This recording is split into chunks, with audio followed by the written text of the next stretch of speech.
We get a lot of questions here at SwissWatchExpo about our Omegas and the clasps that they use and how to use them effectively.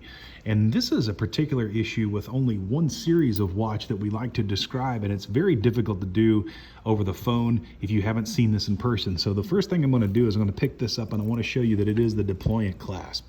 Now, why this is important is this particular clasp requires a very solid push, and if you don't get it down just right on your wrist, it won't clasp very well. It won't securely clasp, and you may find that it pops open. Now, one of the other issues that you may experience with this watch, this does have a diver's clasp, and that means that it's extendable. So when you pull it out, it gives you extra room so that if you happen to use it as an actual dive watch, you've got extra room to get it over your wet or dry suit. Now, this particularly becomes an issue if you've pulled this out.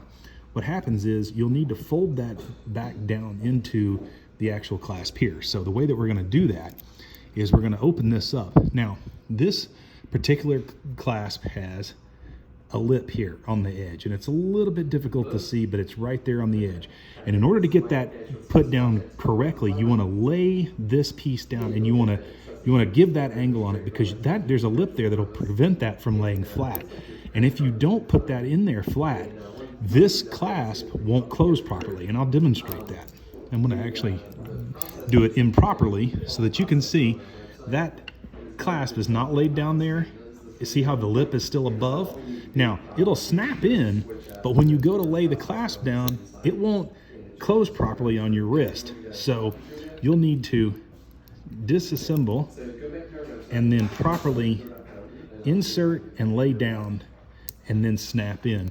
And you'll notice that this particular piece here is good and flush, and you don't see that lip that's on the edge of that diver's clasp, an extension.